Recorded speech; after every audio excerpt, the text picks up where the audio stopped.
get this line.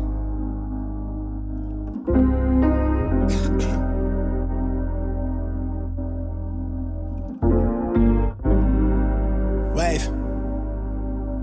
My life been looking gorgeous. Take one day at a time, I pray I never have to force it. Got bad women for me till they man, he need. Who do we have here? What's your name? Alexia. I drive a 2018 Nissan 370Z. So my mom and dad were into cars when they were little too. They rode bikes and all that stuff. So they take me to some of their car shows, but it'd be more like classic rat rods, things like that. I didn't really get into like the more modern stuff until I bought this car, but I didn't think it'd be way later on down the road, but instead I bought it when I was 19. I don't know, it was more interesting to me, like after all the movies they showed me and like had me watch and stuff, like they liked the trucks and like the old Fords and stuff like that, like C10s, all that stuff. Yeah.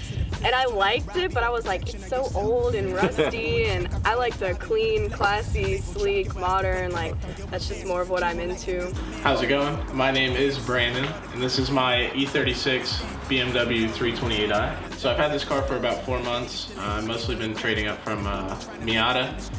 I basically wanted a car straight for seat time, driving as hard as I can, drifting as hard as I can, and really getting out there. I've always kind of been into drifting, but I rode with Tux and Garns, my first ever time I was ever in a drift car, and that really just pushed me over the edge to start focusing on it and really getting into it.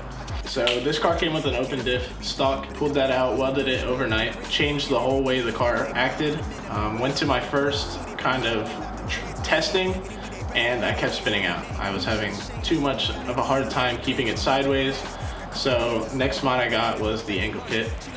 And then once I got the angle kit, I saw Brick City Drift was having their first drift day, and I knew for OSW, where we were sliding, I needed a 4-point roll cage. So I went straight online, jegs.com, and picked up a 4-point roll cage for like 300 bucks.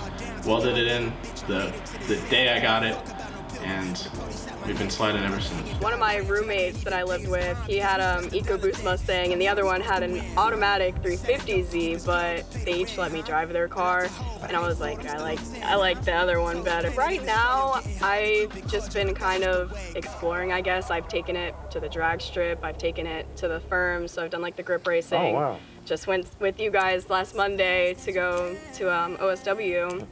And I like the drifting more, actually. Like, I love the grip racing, don't get me wrong, but it's actually way more expensive right now. And it's very, like, you think it's not as much on your car, but it's a lot more than you would think. Yes. And just going and throwing it around at the track really didn't do anything to my car. I did have fun. That's what I was gonna say. I had a lot more fun, too. Yeah. Like, the grip racing was like more laid back, like classier. Like it was a lot of like older people that went too, like mid 30s, 40s, way nicer cars. So it was more like refined, I guess. But I kind of like the wild, outgoing, more spirited vibes. So Metal Coffins is a bunch of guys, die-hard fans of cars. I've been in the group now for a little over 2 months. Just a bunch of great guys that love helping each other and love the sport of drifting. The reason I'm in the sport is because of the community.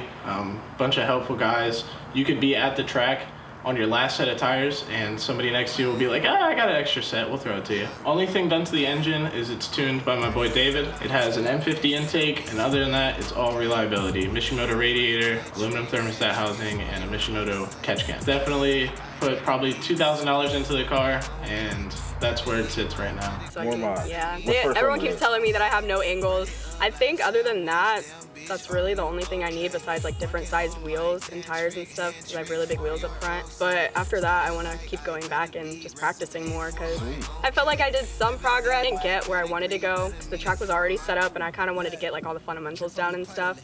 So that's going to be something we'll have to plan for as well. My first car, my very first car, was a 2006 Scion XP. It was the literal shitbox. That's what we called it. Then I got the Mazda 3, but it was an automatic, not a manual. And then I got an automatic 370Z, but then I traded it a year later for this one. Ooh, I mean, there's like, you know, there's like different tiers. Like there's like different levels of dream car. Probably get like an older Porsche or something, like a Cayman or the Carrera or something like that. We keep seeing them at the festivals of speeds that we go to, static, on nice wheels, on bags, all kinds of stuff. And I'm like, yep, that's exactly what I want right there.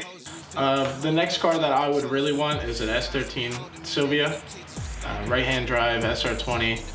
super non-reliable, but it makes all right power, and the chassis overall is very good for tunability. SR20s are reliable if you keep them stocked. Next plans is probably going to be cams, getting a little bit more power out of it, probably changing the gears in the rear end, and then finishing the roll cage with door bars and the rest of the 8-point that I do have. Do you have any advice for people who are just getting in a drifter, kind of like how you just did, and how you budgeted and actually was able to get to the track for reliable drift day? Do you have advice for people that might be looking to do that? The biggest thing is don't give up. Keep following it. Track time is your best friend.